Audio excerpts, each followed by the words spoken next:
নমস্কার বন্ধুরা, food lover চ্যানেলে সবাইকে স্বাগত জানাই।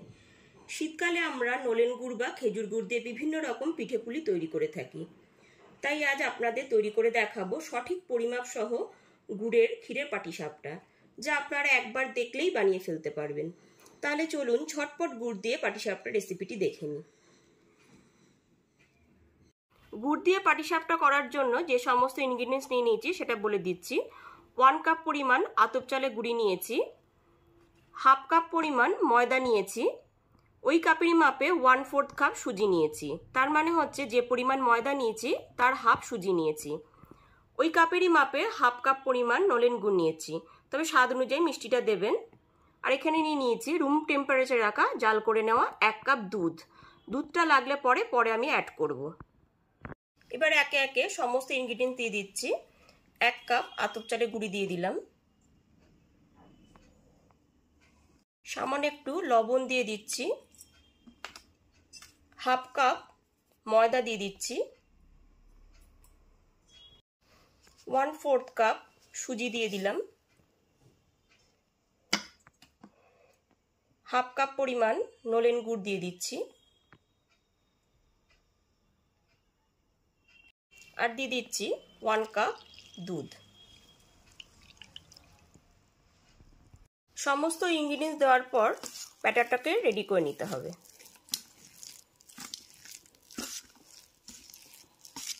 প্রথমে 1 কাপ দুধ দিয়েছিলাম, ব্যাটারটা অনেকটা ঘন মনে হচ্ছে, আরও 1 কাপ দুধ আমি দিয়ে দিচ্ছি। দিয়ে পাতলা করে ব্যাটারটা গুলে নিতে হবে। ব্যাটারটা কিন্তু পাতলাই হবে। প্রথমে 1 কাপ দুধ নিয়েছিলাম, তারপর আরেক কাপ দুধ অ্যাড করে আমি এইরকম ব্যাটারটা পাতলা করে নিচ্ছি। আপনাদের দেখাচ্ছি ব্যাটারটা কতটা পাতলা হয়েছে, ঠিক এইরকম পাতলা হবে। ব্যাটারটা এখানে রেডি হয়ে গেছে। এবার 1.5 থেকে 2 ঘন্টার জন্য ঢেকে রেখে দিলাম। গুড় দিয়ে ক্ষীরের পাটিসাপটা বানাবার জন্য ক্ষীরটা তৈরি করে নেব। তার জন্য একটা কড়াইতে নিয়ে নিয়েছি 1 লিটার পরিমাণ দুধ। দুধটা এবার খুব ভালো করে ফুটিয়ে নেব। দুধটাকে ক্রমাগত ফুটিয়ে ক্ষীর বানিয়ে নিতে হবে। তার জন্য গ্যাসের ফ্লেমটা হাইতে করে দুধটাকে খুব ভালো করে নেড়ে নেড়ে ফুটিয়ে নিচ্ছি। গ্যাসের ফ্লেমটা লো টু মিডিয়ামে রেখে দুধটা ক্রমাগত জাল দিয়ে ক্ষীর তৈরি করে নিতে হবে। এর জন্য এর মধ্যে দিয়ে দিচ্ছি হাফ বাটি পরিমাণ গুঁড়ো দুধ। এই গুঁড়ো দুধটা দেওয়ার ফলে খুব তাড়াতাড়ি ক্ষীরটা তৈরি হয়ে যাবে। গুঁড়ো দুধটা দেওয়ার পরে একবার খুব ভালো করে নেড়ে নিতে হবে। ক্ষীরটা যাতে খুব তাড়াতাড়ি রেডি হয়ে যায় ওই জন্য গুঁড়ো দুধটা দেওয়ার পরে এর মধ্যে দিয়ে দিচ্ছি 2 টেবিল চামচ আতপ চালের গুঁড়ি।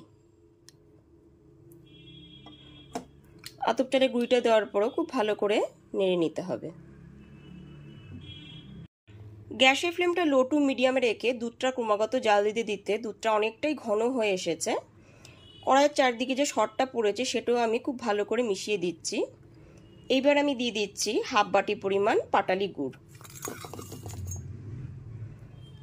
যে বাটির পরিমাণে আমি নলেন গুড়টা দিয়েছিলাম সেই বাটির পরিমাণে আমি হাফ বাটি পাটালি গুড় দিয়ে দিলাম। এবার গুড়টা খুব ভালো করে মিশিয়ে নিতে হবে। পাটালি গুড়টা দেওয়ার পর খুব ভালো করে মিশিয়ে দিয়েছি। পাটালি গুড়টা দেওয়াতে খুব সুন্দর একটা গন্ধ আসছে। এরপর এর মধ্যে দিয়ে দিচ্ছি আরও হাফ বাটি পরিমাণ নলেন গুড়।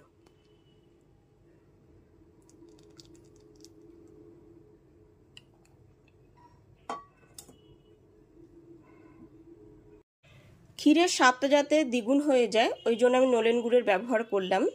এরপর গ্যাসের ফ্লেমটা লো টু মিডিয়ামে রেখে ক্রমাগত জাল দিয়ে ক্ষীরটা বানিয়ে নিতে হবে। দুধটা ক্রমাগত জাল দিয়ে পাটিসাপটার ক্ষীরটা রেডি করে নিচ্ছি। ক্ষীরটা এখনও রেডি হয়নি, আর একটুখানি হবে।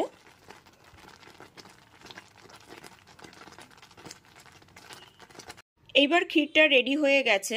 গ্যাসের ফ্লেমটা অফ করে দিলাম। দুধ থেকে ক্ষীর হতে মোট 45 মিনিট সময় লাগলো। এবার ক্ষীরটা ঠান্ডা করে নেব। সমস্ত ক্ষীরটা এখানে একটা প্লেটে ঢেলে ঠান্ডা করে নিয়েছি। গ্যাসের ফ্লেমটা অন করে একটা ননস্টিক প্যান নিয়ে নিয়েছি। প্যানটা খুব ভালো মতো গরম করে তাতে সামান্য পরিমাণে একটু তেল দিয়েছি।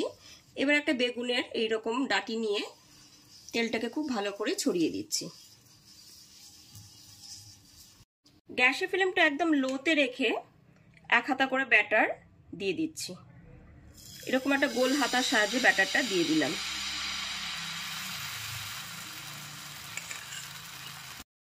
এবার একটু গোল করে নিতে হবে।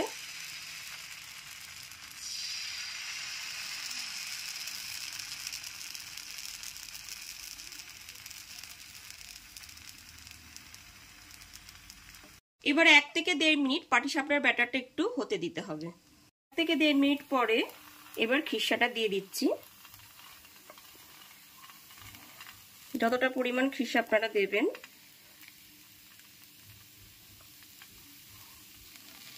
পরিমাণ মতো খিরসা এখানে দেওয়া হয়ে গেছে। এবার ধীরে ধীরে ফোল্ড করে নিতে হবে, একটু চেপে চেপে ফোল্ড করে নিতে হবে। এবার ধীরে ধীরে এরকম ভাবে আস্তে আস্তে ফোল্ড করে নিতে হবে। ফোল্ড করার পর একটুখানি রেখে তুলে নিতে হবে। প্রতিবার ঠিক এইরকম 1 হাতা করে ব্যাটার দিয়ে দিতে হবে, আর এইরকম ভাবে রুটির মতো গোল করে নিতে হবে। 1 থেকে 1.5 মিনিট রাখার পর এইরকম ভাবে খিরসাটা দিয়ে দিতে হবে। যতটা পরিমাণ খিরসা লাগবে ঠিক ততটাই দেবেন।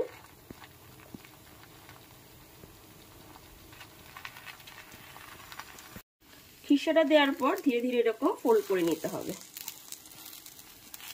খুন্তি দিয়ে চেপে চেপে এরকম আস্তে আস্তে ফোল্ড করে নিতে হবে।